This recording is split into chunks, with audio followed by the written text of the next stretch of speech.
Hello, everybody, and welcome to Useful Idiots Monday Morning, where we watch the Sunday morning news show so that you do not have to. I'm Katie Halper. I'm Maté. Good Monday morning. Thanks so much for being here. Great to start the week with you and some of the most corrupt people on corporate TV. Our website is usefulidiotspodcast.com. Go there to support the show and get bonus content. And also, please give us a big thumbs up before anything else. Just give us a thumbs up. Give us a like. It helps the algorithm.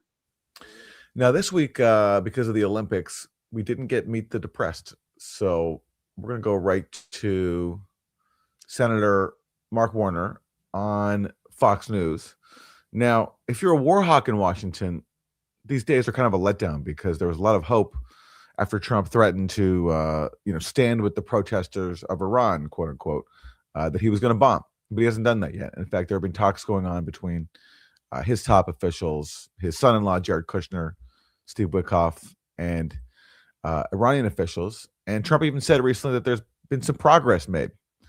And if you're someone in the bipartisan foreign policy establishment who wants regime change, all of this is a threat.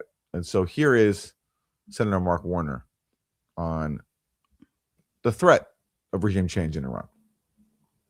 Policy first and start with Iran. We've had these talks. They're going to continue, we're told, this week. Here's what the president said about making a deal.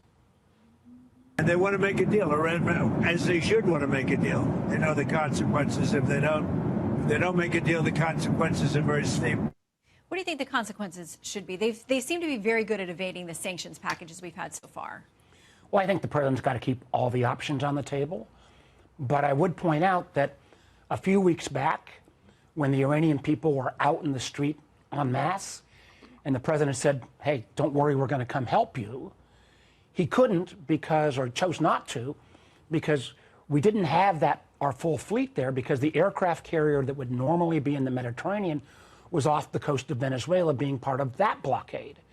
I love this. So this is why we shouldn't have kidnapped Maduro, because it made it harder for us to support regime change in Iran.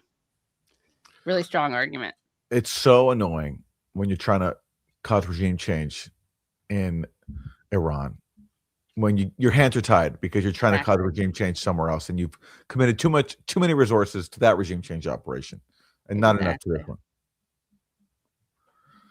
And at that same moment in time, when, again, the people in Iran were protesting, the regime is awful, our potential other allies in the region, the Europeans who have relations with Iran, could have been putting enormous pressure on the Iranians, but they were too busy focused on Greenland and preserving NATO. So all of these incidents are interrelated, and I sometimes feel like the president doesn't appreciate that we are stronger with the sense of allies around us.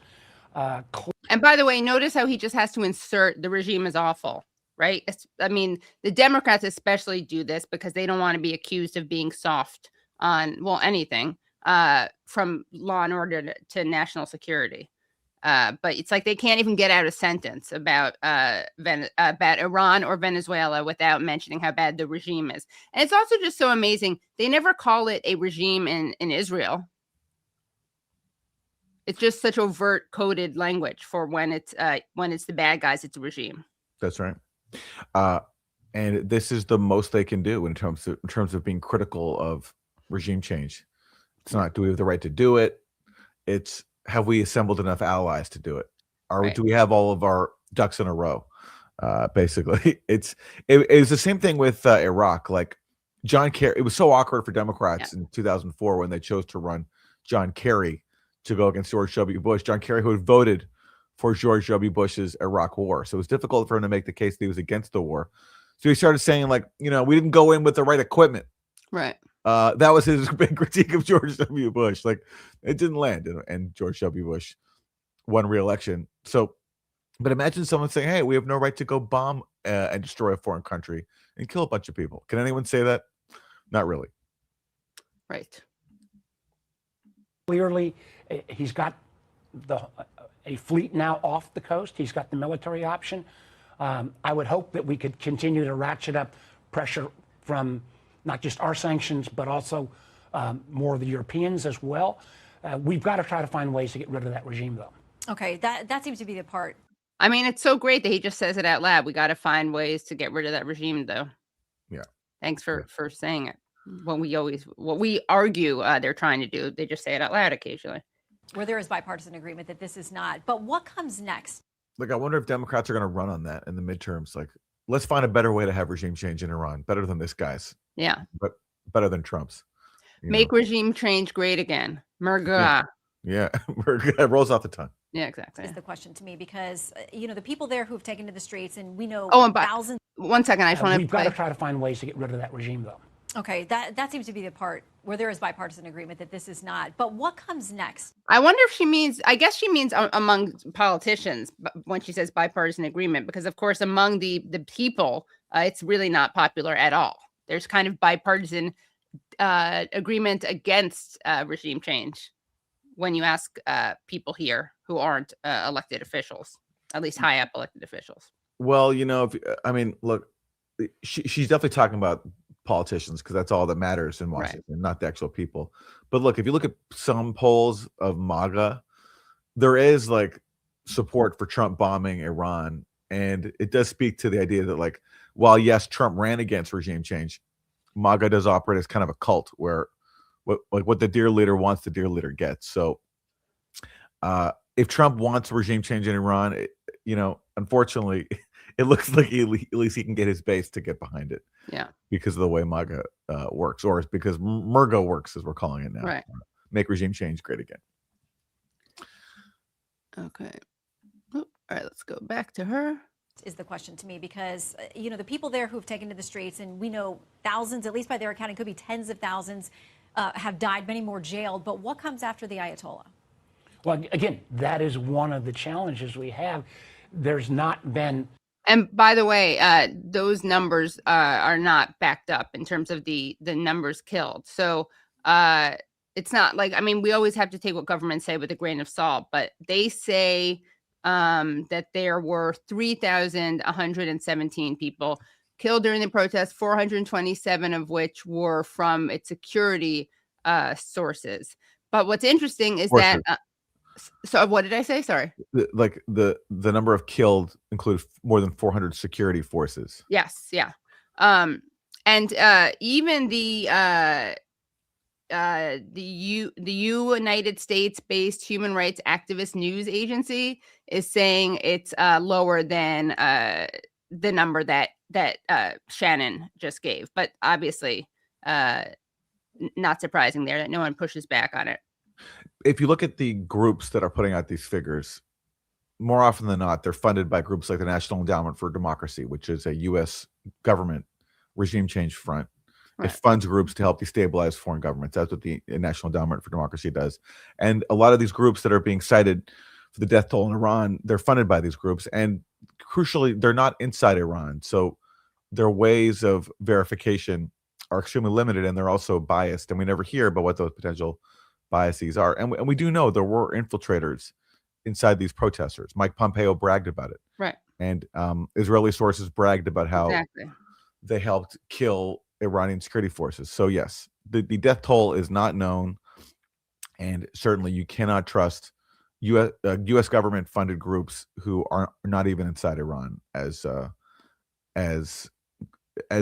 being unimpeachably accurate. Sure, right. And it is just interesting that when they talk about the dead and the killed, they never even if you're watching the mainstream media, you would have no idea that anyone from the actual government or security forces were killed. You would think it was all in the other direction. So enough of an organized resistance. The regime is sorry, let me rewind. For the Ayatollah. Thousands have died, many more jailed. But what comes after the Ayatollah? Well, again, it's not that we have no right to do regime change. It's like, how is this going to work? Do we have a plan for what's next? Kind of reminds me of like Margaret Brennan, who was so mad at Marco Rubio for not doing a more complete regime change. Like, why are you leaving anyone who's from that government in power? That is one of the challenges we have. There's not been enough of an organized resistance. The regime is brutal, and I do think the truth was it was tens of thousands of people killed. So, where do you get that from, Mark? From your gut? Yes, source my gut. Yeah. And that's why, because we don't have visibility, you do have to work with other countries that do have visibility, many of the Europeans who have more visibility than, frankly, we do about what the opposition might look like. But you think that military strike should still be on the table? I think you've That should got to be keep communicated. all options. We also have a series of other options, cyber options and others, but our ability to bring about that change or reinforce the will of. So for the audio audience, Fox News is now showing a map of all the U.S. Navy assets in the Middle East, and wow, it's a lot of ships surrounding Iran and or near Iran, plus all the U.S. military bases, and it's just more evidence that Iran is a major threat to the U.S. because look at Iran threatening all these U.S. Navy ships and military bases. You know, why does Iran have to be located there, so close to all of our military bases and warships? Right. So messed up. And by the way, if we go back a little bit, he has an interesting kind of slip up here. Hold on one second. Let's see. Hold on. Is this Cyber options and others, but our ability to bring about that change or reinforce the will of the Iranian people is enhanced. See how he says our ability to bring around about that change. I mean, reinforce their will.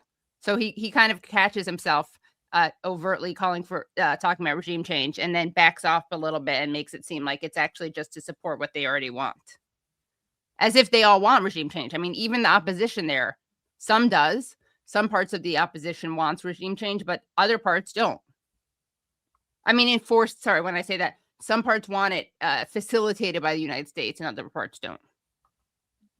When we bring all our tools to the table, and that does mean alliances from the region. Wow. Well, what a fulsome critique of Trump here on Iran from Mark Warner. He's not doing it right. He's not doing it right. Yeah. Let's get more efficient regime change. Okay. Well, and by the way, I just have to say, I don't usually disagree with my co-host here, but I would have presented the news about Meet the Press with a lot more of a trigger warning, or I would have had people sit down and make sure that they were seated before we told them that there was no Meet the Press. Oh, okay. I'm sorry, everybody, if I wasn't sensitive to that. Yeah, Yes. yeah. Just wanted to. Okay. Well, someone who's also triggered right now is Lindsey Graham, because he's seeing, instead of Trump bombing Iran, he's seeing U.S. officials negotiate with Iran. Now, recall that just because the U.S. is negotiating with Iran, it doesn't mean that war is off the table. In June last year, Trump exploited negotiations with Iran to bomb it.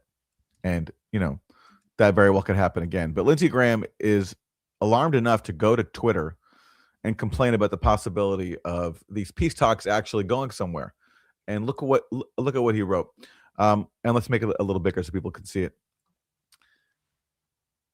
As to any deal between Iran and the U.S., I hope it can meet our national security objectives and the needs of the people of Iran through diplomacy. Yeah, right. He does not want diplomacy. Anyway, given Iran's behavior regarding deals, it could be a tough sell. Yeah, you mean when Iran reached a deal with the Obama administration, then Trump came in and tore it up? Is that what he means by Iran's behavior regarding deals? Yeah, exactly. And that it respects them and the U.S. breaks them? However, he continues, I am open-minded. Understanding any agreement with the Islamic Republic and the U.S. must come to Congress for review and a vote. So the guy who's been campaigning openly for Trump to bomb Iran, he goes on Fox News pretty much every day to ask for it. Now he's saying that while Trump does not need congressional approval to bomb Iran, he does need congressional approval to make peace with Iran. Right. That's so funny. It is really, yeah. All of a sudden, he really cares about that procedure. Yeah. So war, go ahead, Trump. Right. Knock yourself out. Knock out the whole government. Attack their infrastructure. Do whatever you want. But if you make a peace deal with it's got to come to us first, so we can block it. It really is like saying like that war should be the default, and peace is the thing that should require permission. Yeah. By the way, guys, sorry, Aaron. What were you gonna say? It's just like that's the mind of a neocon right there. Yeah, exactly. Yeah. By the way, guys, I understand that maybe this is vengeance for not having a proper warning about Meet the Press, but the likes are kind of low right now. So really, you are going to let the social networks and the Googles win if you don't like the stream. And we know that not more than like 2/3 of you are watching. So do your duty and like the stream. Jesus. All right. Okay, so at the same time as Trump continues to threaten regime change in Iran, there's a whole other threat to global security that he's toying with, and that is a nuclear arms race. Because on Thursday, the last remaining treaty between the U.S. and Russia that limited their respective nuclear arms stockpiles ended. It's called New START, and it capped the number of nuclear warheads that the U.S. and Russia can deploy. And now it's over because Trump let it expire rather than accept a Russian offer to extend it for 1 year, which is the most that the treaty could be extended for. And Trump's argument is that he wants China to be included in any new agreement. But the problem there is he sort of treats China and Russia as if they're one, but they're not. They have their own different policies. And China has a lot less warheads than the U.S. and Russia, and is not going to be incentivized to cap itself when it's so far behind. Like the U.S. and Russia combined account for more than 90% of the world's nuclear weapons. So these two are the top powers. It's them, I think, that should be negotiating and having a deal, or else we're having a nuclear arms race.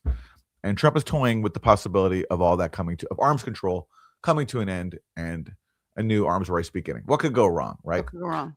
So, and he actually used to talk about this. Remember, like when he was talking about resolving the war in the Ukraine proxy war. Not that he used that term, but he would mention the danger of nuclear war. But I guess the last person who spoke to him calmed him down. Yeah, well, I wonder if I'm seeing a pattern here. Like he talked about affordability, right? Lowering the cost of groceries, and then he came into office and he called affordability a con job. He talked about opposing regime change and foreign interventions, and then he goes and launches a series of regime change campaigns. Venezuela, also Cuba. Right now, he's just intensified the already sadistic blockade by blocking all fuel to Cuba. Cuba is going to have to ration energy on top of an already pre-existing very dire situation. It's getting even worse. It's so Trump talks a lot in one direction on the campaign trail. And then when he gets in the office, he does something different. And now he can add nuclear war and nuclear proliferation to that list of broken promises. Right. Well, to be fair, Aaron, he had other priorities, like emergencies come up, like the need to take Greenland. That's right. Yes. Which also he didn't campaign on. Which he forgot to tell us about. But yes. Okay. Well, let's turn to Senator Mark Warner. He has thoughts on the expiration at Trump's behest of the New START treaty. On the foreign policy front this weekend with Ukraine and Russia. And as those things move forward, we also know that our New START treaty with respect to the nuclear arms race with Russia has expired. We're told they're negotiating good faith. I don't know if you believe that we can negotiate in good faith with Russia right now. But here's what Secretary Rubio said, echoing this issue about who needs to be. By the way, does she say that about like Israel? I don't know if you can negotiate in good faith with Israel right now. Yeah, that only applies to governments who keep agreements like Iran. Right, yeah. And now with and Russia as well, because Russia also was respecting the New START treaty, but it was Trump who killed it. Right, but they're just inherently sneaky. Sure. The president's been clear in the past that in order to have true arms control in the 21st century, it's impossible to do something that doesn't include China because of their vast and rapidly growing stockpile. And you have often warned about the threats from China. If we can't get them to the table, does that mean we don't do a deal with Russia with respect to these nuclear weapons? How do we get China to the table? Well, listen, I think the idea of bringing China to the table makes sense. I think what you'll hear from the Russians will be, well, if that's the case, you've got to bring the British and the French in because they are number 4 and number 5 in terms of nuclear power. That's why I wish, even though the New START treaty had some problems, that it had not been allowed to expire. I think any kind of rules limiting nuclear weapon expansion actually makes the world safer. Do you think that we can negotiate with Russia in good faith right now? I mean, there are a lot of folks who think, and I'm going to talk to Senator Haggerty about this too, feel that they have been leading our negotiating teams along with no real commitment. As we see attacks again this weekend. Those naughty Russians are leading us along by wanting to extend the New START treaty that expired. That was their offer. Exactly. Like, all right, let's just extend it for 1 year because that's the most that they could do under the treaty's terms. And it was Trump who said, nah, forget it. We'll negotiate a new one. So how Russia is leading the U.S. along, I don't know. And look, you can thank the Ukraine proxy war for a lot of this because Mark Warner is among the very enthusiastic cheerleaders of using Ukraine to fight Russia. And ever since Russia invaded, arms control has completely collapsed. Russia stopped complying with New START because it said that basically U.S. sanctions were preventing proper inspections, preventing compliance with the terms of a deal. And then the U.S. accused Russia of violating the inspections mechanism. And then, if you remember when Ukraine launched that really audacious drone Operation Spider's Web, where they bombed, like they smuggled drones inside trucks and then bombed those military bases, 4 of them across Russia. They struck Russian bases hosting strategic bombers, and they took advantage of the terms of New START, which say that, like, for verification purposes, a country's strategic bombers, which can carry nuclear weapons, have to be out on tarmacs in the open to help, increase transparency. And so we know what's going on here, that nothing's being hidden. And so Ukraine took advantage of that and bombed those bombers, and that obviously angered Russia, and that made arms control negotiations even more difficult. But even this offer from Russia for a 1-year extension, that was ignored ultimately by Trump. Right. To really bring about peace. Well, I don't trust Vladimir Putin at all. And I do feel like at times Putin has played President Trump. When the president said, well, let's stop bombing Ukraine for a week or 2, he gave him a couple of days. It feels like all of these starts and stops with negotiations around Ukraine simply allow the Russians to continue to pound the Ukrainians. Again, when the president has stepped away from kind of the common alliance we had with our NATO allies against the Russian aggression in Ukraine, I think our hand has been weakened. And the president does seem to have a soft spot in his heart for Vladimir Putin. I mean, it seems like they... Oh, my God. Such detailed criticism here. Yeah. Again, trying to psychoanalyze Trump and go back to this thing that he's beholden to Putin.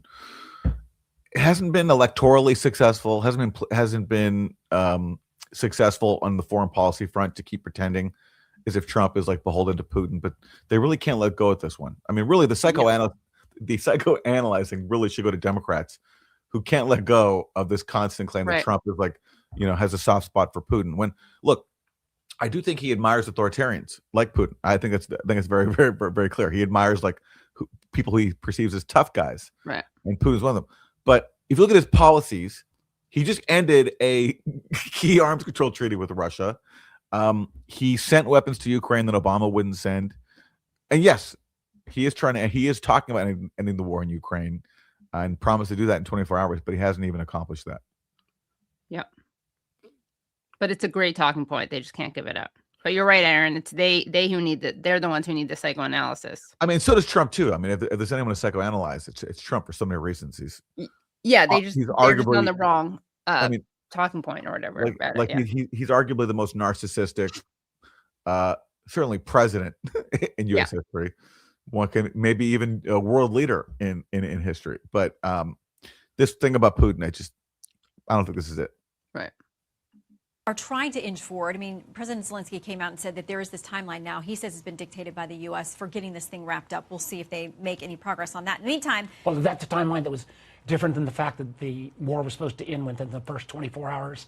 That's what President Trump claimed when he he has said this has been the most contentious thing that he's tried to get wrestled to the ground, as he has had success with other foreign policy issues.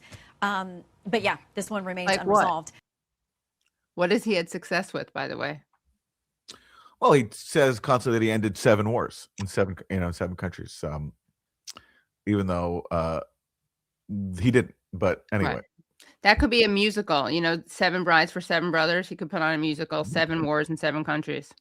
I think we'd all be happier if Trump was doing musicals and not running the country. I think Trump would be happier too. I think that's where his heart is. Yeah. He's a showman. He is. So let's make that happen, everybody. Yeah.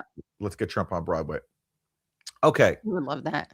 And by the way, no big deal, but it is worth noting that the doomsday clock we are now 85 seconds to midnight. And the doomsday clock is comes from the Bulletin of the Atomic Scientists, and that basically is showcases or demonstrates the closeness to nuclear Armageddon and Yes. catastrophe we're at. Yes. Well, again, I really have to give a shout out to Democrats here. Trump has been dismantling arms control since his first term, when John Bolton was his national security advisor, and John Bolton got him to withdraw from 2 other arms control treaties, the INF Treaty and Open Skies. And while Trump was doing that, endangering the world, Democrats were obsessing over Russian troll farms, putting out dumb memes on social media, Buff burning, and their conspiracy theory that Trump was really being blackmailed by Vladimir Putin with AP tape. So great job, Democrats. Eyes on the prize, and you can and they deserve some credit, although Trump is the main culprit. Yeah, the Democrats and their Russiagate obsession, I think, deserve some credit for the fact that we're now possibly entering a new arms race with Russia. So great job, everybody. Great job. Okay, let's turn to the domestic front. Now, something weird happened recently where there was this raid on this election site in Georgia by the Trump administration, looking into Trump's conspiracy theory that like the 2020 election was stolen from him. And who was there at the scene but the director of national intelligence, Tulsi Gabbard, whose concerns are supposed to be about, foreign matters, foreign related intelligence, not domestic law enforcement. So what is she doing at a Georgia election site during a raid? Well, this is controversial, and here's Mark Warner on that. No communication with the committee whatsoever on this issue? We have asked. Okay. We then subsequently found that this was not the first time she was involved in domestic activities. She went down and seized some voting machines in Puerto Rico earlier in the year. Again, we had no knowledge of that. And then the question of what she was doing in Georgia, there's been 3 or 4 different stories since it broke. First, she said the president asked, then the president said he didn't ask her, then he said it was Pam Bondi, the attorney general. So we don't have the slightest idea, other than the fact that the whole thing stinks to high heaven. And the fact is, Donald Trump cannot get over the fact that he lost Georgia in 2020, that he lost the election in 2020. My fear is now he sees the political winds turning against him, and he's going to try to interfere in the 2026 elections, something that a year ago I didn't think would be possible. I mean, that's a tremendous statement. But just to clarify here, it was Reuters that first reported that Gabbard went to Puerto Rico back in the spring to seize voting machines. Was Congress informed at all, or did you learn about it in the press? I believe. So Tulsi Gabbard went to Puerto Rico to seize voting machines there. And what they're apparently saying is that they were looking into potential Venezuelan elections. Venezuelan interference in the 2020 election, that the Venezuelans hacked the election. So 2016, we had Russia hack the election. In 2020, we get the Venezuelans. And if it sounds dumb to you to hear that Trump thinks that Venezuela hacked the 2020 election, imagine what it might have felt for those of us who were not down with Russiagate for a year to hear endlessly that Russia hacked the election. Like, they're just as stupid. So if people can laugh at, I hope they do, at this moronic conspiracy theory that Trump has that Venezuela was behind his 2020 election loss, maybe apply that same skepticism to the 2016 one, where it's all we heard forever. And the difference is, while thankfully Trump's conspiracy theory is confined to like his circle and like MAGA media, the Russiagate conspiracy theory was everybody. Everybody was parroting it. This was like a serious thing, had to be investigated. So if it's dumb for Trump to do it, which it is, consider that it also might be dumb, just as dumb for Democrats to have done it as well with Russia for so much longer and with much greater consequences. Yeah. That's my take. Talk about psychoanalysis. I think we all need a bunch of that. The first we ever heard about this was from the press itself. Wow. So you've laid out that the intelligence agencies usually focus overseas, but the White House is arguing that the director was there for good reason, and that federal law, they argue, assigns the DNI statutory responsibility to lead counterintelligence matters related to election security, election voting system risks, software, voter registration databases. You're concerned, but are your fellow Republicans on the committee concerned about this? Here's the ironic thing, Margaret. Many of the protections for our election system were put in place during the first Trump administration. We set up CISA, the cybersecurity agency, to help work with state and local elections. There was an FBI center set up for foreign malign influence. And then we put into law something called the Foreign Malign Influence Center at the Director of National Intelligence Office.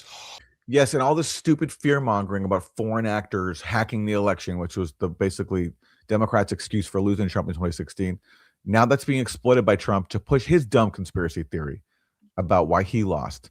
So it's like we're endlessly relitigating past elections because failed elites don't want to reckon with their actual failures. That's what helped bring us Russiagate, and that's what helps bring us now Trump still litigating his defeat in 2020. Yep. Okay, let's turn to. We have another Democrat talking about voting from a slightly different perspective. Let's listen to what Hakeem Jeffries had to say to Dana Bash about different things that the Republicans want to do, that Trump wants to do in terms of nationalizing elections. A big debate about elections. The president said this week or this past week, that he wanted to nationalize elections at the White House and on Capitol Hill. They say that what they mean legislatively is pushing what they call the SAVE Act, which would mandate Americans show proof of citizenship, like a birth certificate, and also potentially more information about their registration to vote. Now, I understand you don't support things like a passport, for example, but requiring basic ID in order to vote is really popular. A Pew poll from a few months ago showed 83% of Americans, including 71% of your fellow Democrats, support requiring an ID to vote. Why are they wrong? So, by the way, just note that this is a real Republican talking point, and Republicans typically want to make, I mean, I would say some Democrats too, but there is an attempt to create more barriers to voting. And in general, we want to make it easier for people to vote. And they're always scaremongering and fear-mongering about voter fraud, which this kind of voter fraud is basically, I mean, non-existent, statistically speaking. So it's interesting to see Dana Bash pushing this Republican talking point, which is basically a way to disenfranchise people. And of course, these efforts always disproportionately affect poorer people and people of color. And let's see how he pushes back on this. I haven't said that they're wrong. We know that states are the ones who are empowered to conduct elections, and every state should be allowed to decide the best way to proceed to ensure that there's a free and fair election. Here in New York, there are, in fact, voter identification requirements. The question is that what Republicans are trying to do is to engage in clear and blatant voter suppression. They know that if there's a free and fair election in November, they're going to lose. In fact, Republicans have been losing every single election since Donald Trump was sworn in January of last year, including most recently decisively in Texas, and of course, losing all across the country, up and down the ballot in the November off-year elections in places like New Jersey or Virginia or New York. Yeah, and they've been losing. I mean, Virginia is a good example. They have a requirement to show your ID, and Democrats won very, very handily across the way. So why not maybe even just take that off the table and say, okay, maybe not a passport or birth certificate, but show ID?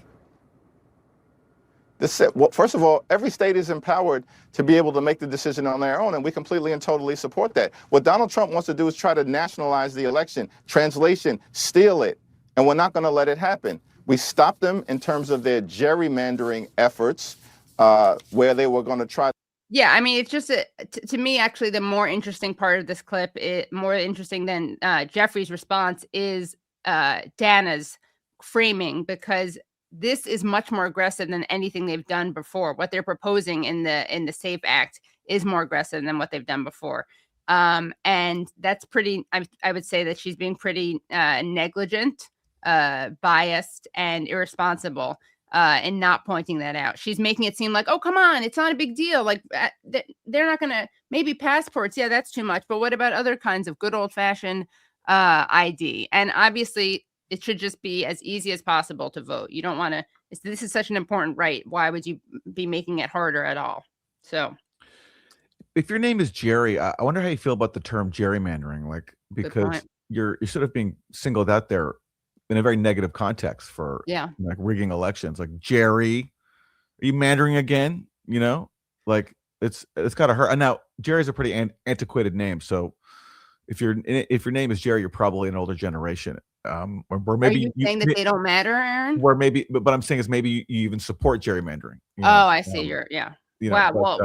But I'm gonna have to apologize for the younger progressive acting Jerry's. Yeah, I'm sorry for the younger Jerry's out there who I'm offending. But well, also the older ones who are pro voting rights. Yes, I apologize to all anti-gerrymandering Jerry's. Exactly. Yeah. I apologize, but I'm also just trying to think of your plight here and whether you're offended by this term and whether you might want to start a movement to change the name. Yeah, Larry. What about Larry mandering? Well, then that disadvantages Larry's. I know, but I'm just saying you could easily scapegoat. Maybe just start shifting. But you're right. That's really not a good suggestion. I'm actually very ashamed that I really oppose pitting people together, and I just pitted Larry's and Jerry's. I would support gerrymandering because that would sort of stigmatize berries, and there's Barry Weiss, who I think is contributes to evil in society. So I vote for gerrymandering. That's my vote. I think we just came up with it, but it has to be spelled BARI. Yes, absolutely. Okay. Absolutely. All right, great, awesome. Okay, let's turn to Mehmet Oz. He is the administrator for the Centers for Medicare and Medicaid Services after being a reality or after being a talk show host for a long time. Why not? Yeah, right? being Oprah's special medical advisor. Yeah. Why not? Yes, okay. Yeah. And selling a lot of products. So let's check in on, he's part of the MAHA movement, Make America Healthy Again. And let's check in on how that's going. Can you give me one specific example of a solution that the president has put forward that is lowering the cost of health insurance and healthcare costs beyond prescription drugs? There's something called a CSR. Which is a way of making sure that insurance works more efficiently. The Affordable Care Act is a good example of this. These were in the original Working Families Tax Cut legislation, was taken out by the Democrats for reasons that are unclear to me because it seems like it's better for everybody. It will drop premiums 10 to 11% across the board. So this is fascinating. He's right that these things should not have been taken out, that these things, CSRs, cost sharing reductions, are good things. And they shouldn't have been taken out of the ACA. But guess who actually took it out? It wasn't Democrats. It was Trump. So Oz is arguing that the way that Trump is going to help people is going by putting something in that he himself had taken out. You kind of can't make it up. So I'm giving you a insurance hack that works to reduce insurance premiums for the American people 10 to 11%. We want it back in. We want that it was originally designed and supposed to be in the Working Families Tax Cut legislation. We want that back. The other thing, Dan, is transparency is vitally critical. When I'm called into the operating room, and I'm a surgeon, as you know, the first thing we do, if I'm helping a colleague, is we open the wound and put more light in the wound. Transparency. We got to see what we're doing. Most Americans don't really know what they're paying for. Their pharmaceutical prices are an example, but when you go to the hospital, you don't know what it's going to cost you. Right. You would never go to a grocery store and put things in your cart and not know what they were going to cost. And that's what we ask the American people to do. And of course, because of that, companies jack up the price because you're not aware, you're not an informed consumer. We have to drive transparency to the system. So we use our biggest ally, the American people, to judge whether the prices are worth it or not. So absolutely. The first part of the answer is saying that he's going to they're putting something back that Trump took out. So it's a lie. And the second part of the answer is just a non-answer. I guess, light the wound. Light that wound. Same prices, more pages. So more pages to read about how you're getting ripped off. Because unless you actually cap the price of things or you help people pay for healthcare, it's going to say the same price. It's a pretty basic principle. Right. But they got nothing. They've got absolutely nothing. And the only thing they have going for them is that the system the Democrats support is also corrupt. It's just not as corrupt as the Republican version, which is to give people no help for their health insurance, whereas Democrats want to offer some help while still leaving millions uninsured. Right. Exactly. And putting something back in that he took out. Well, a lot of people, like, we just criticize his answer. And it's really unfortunate that Dr. Oz didn't have RFK Jr. on hand to answer the question, because he himself has a plan, I think, to make Americans healthy again. And it's too bad he didn't cite this. So let's take a look into RFK Jr. talking to Steve Doocy. Sunday, today, is a snacking holiday in the U.S. He says the Super Bowl. Hold on. Super Bowl Sunday today is a snacking holiday in the U.S. You are as the CEO of Maha, what would you have as a Super Bowl snack? I am on a carnivore diet, so I just eat meat and ferments, and I'm very happy with that. So I'm going to probably have yogurt, and people can eat what they want. You can even eat buffalo wings, but you should check the ingredient. If there's a lot of seed oils, if there's corn syrup in it, if there's artificial flavors, you probably shouldn't be doing it. Wow. Okay, yeah. So like he got caught in a problem here because he's got this really unique diet, right? That is not relatable for most Americans, like eating only meat and fermented foods, yogurt. I don't think too many MAGA people are eating yogurt during the Super Bowl. Well, they could have dunked the wings in yogurt, right? Instead of blue cheese sauce or whatever they use usually. Yeah, but even there, even to get like the problem is then he's like, oh, but go ahead and eat your buffalo wings because he wants to appeal to his conception of the average MAGA guy. But the problem is, I don't think there's too many buffalo wings that are made with non-seed oils and all the other ingredients that he thinks are objectionable. So yeah, it's caught in a pickle there. And I'm just imagining fermented pickle, Aaron. I'm just imagining if like a Democrat had gone on TV and told people to eat yogurt. Yeah, sure. The Republicans would have made fun of that forever. That would have been a big scandal. That would have even been a scandal. They're making us eat yogurt now. We're turning this is a communist. What are we? So it's just funny.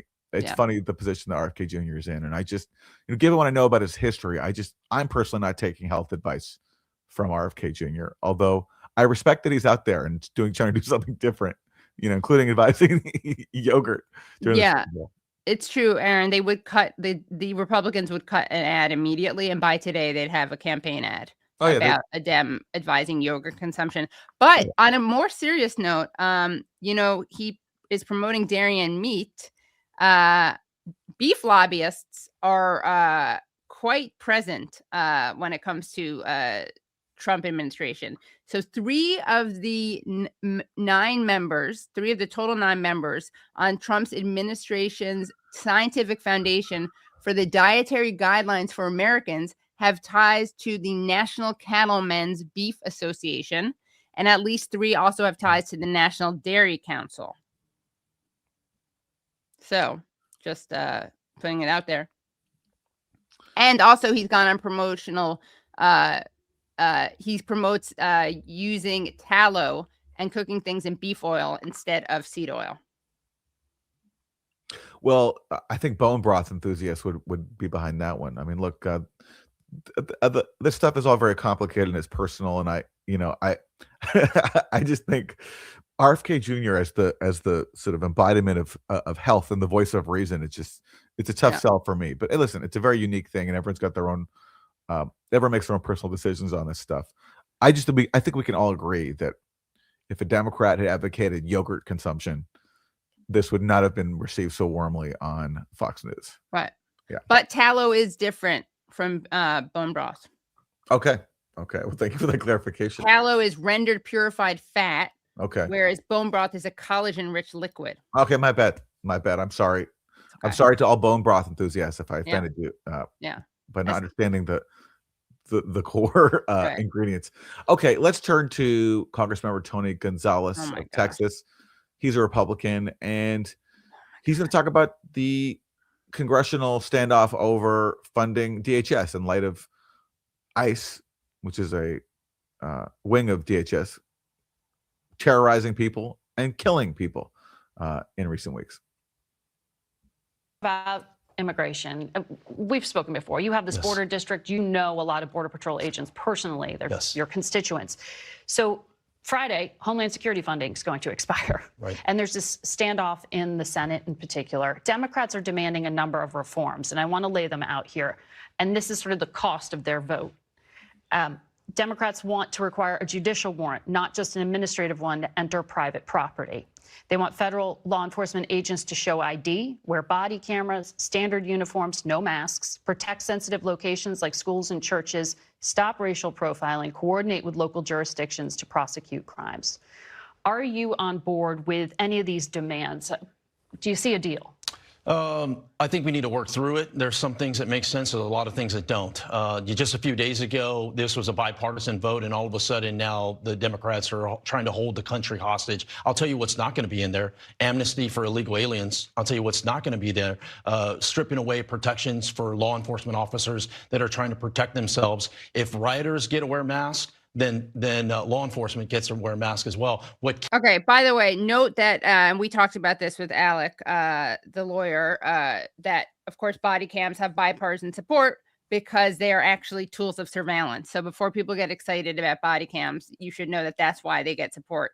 And it's just, listen to this guy's sadism. Like, oh, it's not going to be in there, amnesty. And this idea that if rioters are wearing masks, then so are ICE officers. Well, since when does that happen? I mean, rioters are not supposed to be officers of safety. So I don't understand why they're supposed to be following the same rules. Yeah. And are any Democrats proposing amnesty for undocumented immigrants? Exactly. It's kind of a straw man. Like, oh, I'll tell you what's not going to be in there. Yeah. Open Something borders. the Democrats aren't even supporting or proposing. Yeah, that's right. Like, okay, great. Yeah, I'll tell you what's not going to be there. Forcing people to host immigrants in their homes. Exactly. Yeah. Be in there. I think the body cameras make a lot of sense. I was really encouraged to see Secretary Noem and Tom Homan execute that. I think those are good parts of it. And another thing that works, going back to my district, another thing that works is communication. I think it'd be very, very key if there were communication liaisons in all the communities that ICE has, meaning not changing policy, just sharing communication from the community, let's say the city manager, or let's say city council, community leaders, up to the administration and back down. I saw the Biden administration do this with ranch liaisons when the ranchers were really upset. And once again, that helped. These are a couple things that I think could make it, could be the glue that gets this package going. If the administration will go along with that coordination with local officials.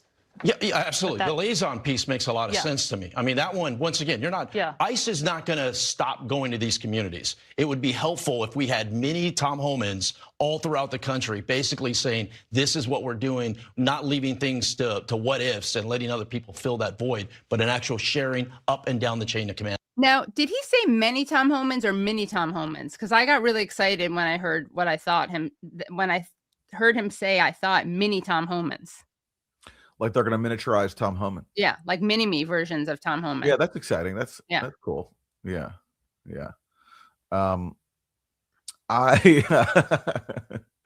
Well, listen, let's get that going. Let's get ICE to develop a fleet of mini Tom Homans. Yeah. Or, I mean, either or many Tom Homans. I mean, imagine reproducing Tom Homans, like cloning Tom Homans. He's such a unique guy, but yeah, this answer and sharing. He just basically wants people to rat people out. And so, but this guy has a lot more solutions besides that one, besides the mini Tom Homans. Let's listen to what else he has to say. I knew exactly what he was doing, and he created this huge mess that now President Trump is there to clean up. And but he came in the front door. He wasn't sneaking across the border. Through an app that wasn't vetted. Oh, wait. So this is not the right. I think we have to start this one at the beginning because this is about Liam Ramos Conejo. And explain who that is. The little boy, the boy whose image has gone viral, understandably, who was wearing a hat and who was basically used as a human shield. They used him to get the adults to open the door. He was knocking on the door, and then they basically locked him up. This 5-year-old. They locked up a 5-year-old. And his family was going through the asylum process. Yes, so they were going through the legal process of asylum, but he got kidnapped basically and imprisoned. Kidnapped and imprisoned. Yeah, at the age of 5. Yes. Okay, and so listen to how he responds to this. It's unbelievable. That Biden knew exactly what he was doing, and he created this huge mess that now President Trump is there to clean up. And but he came in the front door. He wasn't sneaking across the border. Through an app that wasn't vetted, and the bottom line is that they're not going to qualify for asylum. So they're talking about Liam's father when she says that he came in. What do you do with all the people that go through the process and do not qualify for asylum? You deport them. I understand the 5-year-old, and it breaks my heart. I have a 5-year-old at home. I also think. So why don't you put your 5-year-old in one of these camps? What about that 5-year-old U.S. citizen? You feel what about comfortable? Wait, what about that 5-year-old U.S. citizen? You think a 5-year-old U.S. citizen is going to be safer because a 5-year-old undocumented child whose family is applying for asylum is being locked up? What is this like weird zero-sum game where he's pitting 5-year-old U.S. citizens against other 5-year-olds who weren't born here? Yeah, I wasn't aware of this rule that for every 5-year-old immigrant you lock up, a 5-year-old American is safe. Yeah, I wasn't aware of that one.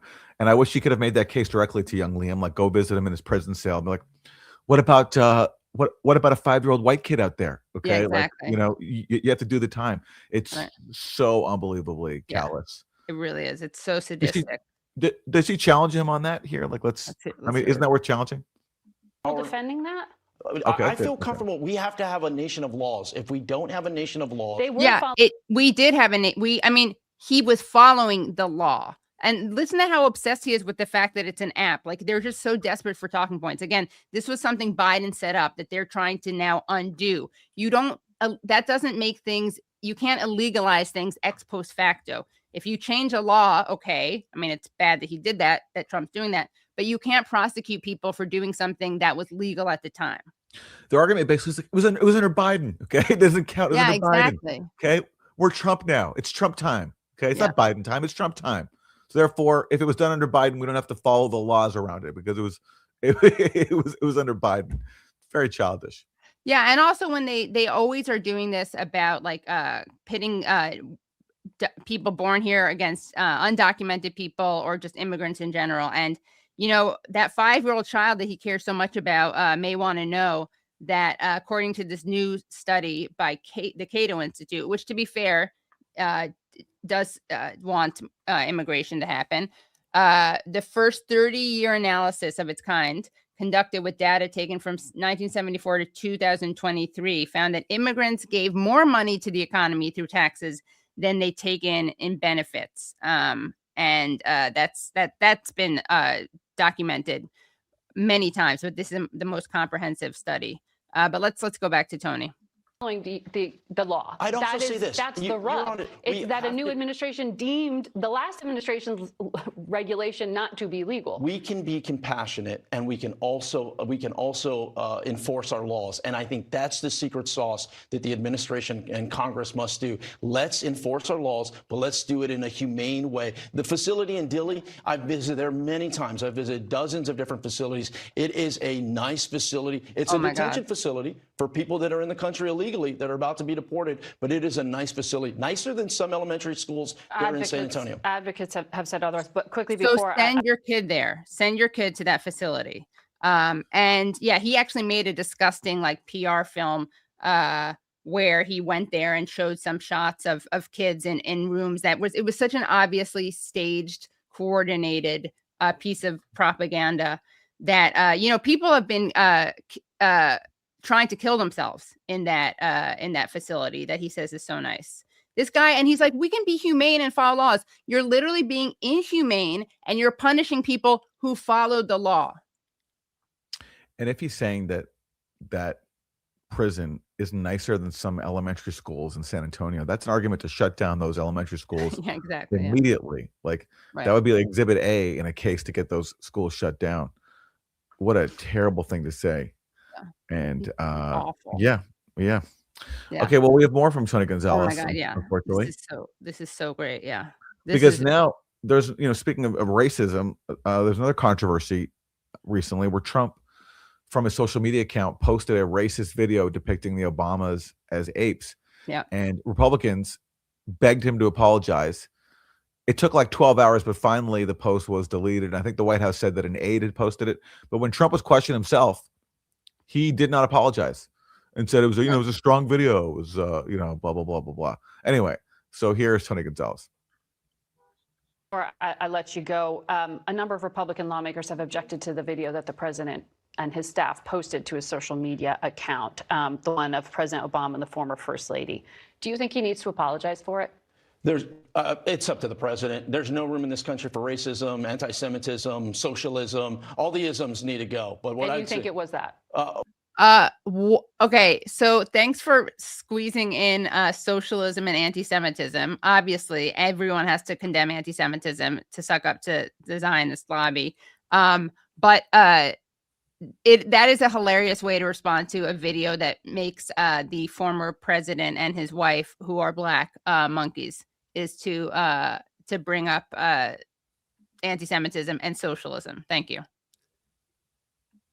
At the end, I mean, I think it was very upsetting to a lot of people. What the part of the no one's talking about that video is about election integrity, and so the bulk of it was on election integrity. Yes. Which is a very hot take, pro tip, maybe don't cover your election integrity message in overt racism. Maybe that's not such a good call when you're trying to make a video about election integrity to end it by featuring the Obamas as apes. Just an idea. very important topic. What I suspect is going to happen is the White House is going to, in the coming days, issue a memo on their policy for this upcoming election, and I suspect Director of National Intelligence is going to be at the center part of building. So just a correction to what I said. Trump says he saw the first part of the video and then approved it, and then they kind of blamed his aides for not watching the full video. But what he said was, yeah, the first part of the video was a strong message about voter integrity. And then it happened to descend into outright racism against the former president. You know, it happens sometimes. It happens. These things happen. But he won't apologize because the guy's incapable of apologizing for anything. Right. And he's got many loyal Republicans following suit. Building that out and making sure our midterm elections are safe and secure. And I know the president claimed the video was credible, also claimed he had watched it, but then not seen that part of it with the racist. It was at the very end. It was at the very end for 1 second. It was really weird. The president of the United States. Who's going to watch a full video? I mean, that's a couple minutes long. Why do you got to watch the end? Come on. It was at the very end. I always approve of things that I release from my account before watching it. And I don't, and I'm not president. States and his staff, wouldn't you expect that they actually look at what they do before they do it? The president of the United States should not be worrying about all the people that are upset with him. If he's doing that, he's not keeping our country safe. I did appreciate them taking it down. I did appreciate him saying, hey, look, that shouldn't have been on there. But should the staffer who allegedly did it be fired? Should there be consequences for something like that? The president. And do you think that video is actually credible? The president can make that decision. We just had Hakeem Jeffries get up there and say the F word to the president. I mean, the direct. Yeah, in response to a very racist video that probably shouldn't be coming out of the president's administration. Our politics is going is not the right way. We need to pull it back and we need to go, wait a second here. How do we make sure we're safe? How do we make sure our economy is thriving? How do we make sure Americans are better off today than they were yesterday? Also, he's just so dumb and annoying and cloying and corny, and he contradicts himself. He says if the president shouldn't be upset about how people are reacting to this video, and then he says, I'm glad he apologized. So which is it? Anyway. Yeah, but he didn't. But Trump didn't apologize. Yeah, you're right. He didn't apologize. Did he say I'm glad he took it down? Right. Sorry. He said I'm glad I took it down. Yeah, but he didn't apologize. Everyone's got to. It's like, and this is what they do. Like whenever Trump does something egregious or like his policies lead to people being killed, like in Minneapolis, like they're always like, everyone's got to take a step back, take a deep breath. Everyone's got to calm down while we take no responsibility for anything. Right. Yeah. Yeah. Okay. Let's turn to the Epstein files. The Justice Department recently releasing millions of new documents, and Congressmember Thomas Massey, he was key to making this happen. It was him and Ro Khanna who spearheaded this bipartisan bill to force the release of these documents. But he's not satisfied with what's come out. So here he is. Ready to do that if the victims want me to. They believe that the best way to get justice is to force the DOJ to release these names. I've already read one name in a committee with the FBI director there. That's Jess Staley. And again, he may or may not be guilty, but he's been accused by these victims, the lawyer tells me. And there are other names. I don't have them in my possession, but if the victims want to give them to me, I've expressed that I'm willing to do that. But again, the best way is to force the DOJ to release those names on those 302 forms. So he's talking about Epstein's supposed client list, and he's saying that if the DOJ doesn't come out with them, he will release them himself if Epstein's victims give him permission to do so. So he's basically saying that this saga, despite the Trump administration saying that this is over, there's nothing more to say, like nothing more to see here. Thomas Massie is saying there's a lot more, and he's willing to go nuclear to release the names. Right. And again, I don't like, look, when you release a lot of raw documents, you're going to have stuff in there that's not necessarily, or it doesn't, it's difficult to assess what is credible and what isn't. Like there was like some references to cannibalism and Satan in the documents, and some people took that to be true of, satanic rituals on Epstein Island. I'm more skeptical of that part, but Thomas Massie is basically saying that the Trump administration saying that this is all over, to Thomas Massie and to Ro Khanna too. It's clearly not. Right. Yeah, I think, and obviously there's a lot of support for this. People really do want more transparency, and some of the redactions have been pretty interesting. And again, they claim that these redactions are to protect the survivors while at the same time actually not being careful with redacting the survivor's name. So I don't take that claim seriously at all. And one person who comes out not looking very good in all this is Commerce Secretary Howard Lutnick, because he claimed that him and his wife cut off ties to Epstein. But then the files reveal, if they're correct, that actually their contacts with Epstein continued for a lot longer than Lutnick claimed. So here's Thomas Massie on that. And by the way, his claim, it wasn't just like a quick comment. He went on this interview and he like recounted this whole story about how he was disgusted by him and his wife was disgusted by him. And they said they were never going to have anything to do with him. It's kind of pathological. Trump's Commerce Secretary Howard Lutnick said that he and his wife decided around 2005 to cut ties with Jeffrey Epstein. But the latest release shows that there was some correspondence after that, even after Epstein pleaded guilty to sex crimes in 2008. What questions do you have about Lutnick's ties to Epstein, and should he come before Congress and testify? No, he should just resign. I mean, there are 3 people in Great Britain that have resigned in politics. The ambassador from Great Britain to the United States, the prince lost his title for less than what we've seen Howard Lutnick lie about. Look, Howard Lutnick clearly went to the island, if we believe what's in these files. He was in business with Jeffrey Epstein. And this was many years after Jeffrey Epstein was convicted, lightly sentenced, but was convicted for sexual crimes. So he's got a lot to answer for, but really he should make life easier on the president, frankly, and just resign. If this were Great Britain, he'd already be gone. And just for the record, the Commerce Department says that he had limited interactions with Mr. Epstein in the presence of his wife, has never been accused of wrongdoing. I do want to ask you about Trump, because he's... I mean, that's not really the point, though. The point is he very emphatically and dramatically lied. That should definitely be a congressional hearing, and I look forward to it. I think that would be pretty illuminating. Yeah. There seems to be a very big contradiction between Lutnick said publicly and what is in the files. And if what's in the files is true, he's got to be pretty mad at whoever was responsible in the Trump administration for censoring the files and protecting people like him. Like, come on, man. Like, how'd you miss that one? But there are so many files that I guess something damning can actually slip through. So that one should be, that'll be interesting to see where this one goes. And again, like you never know, just because something's written down, it doesn't mean it's true. But it does seem like Howard Lutnick lied. And we'll see what happens to him. Yeah. Okay. Trump, meanwhile, on the domestic front, he would love to give the good people of New Jersey and New York some money for infrastructure. He'd love to do it. But there's just one thing. If you're going to get from the federal government money for basic infrastructure, you have to do something for Trump. And in Trump's case, he wants Penn Station to be renamed after him. He also wants Dulles Airport in DC also renamed after him. And yeah, why not, right? Like, isn't that how we do things in this country, that if you want infrastructure, you have to pay tribute to the dear leader? Isn't that how it works here? Right.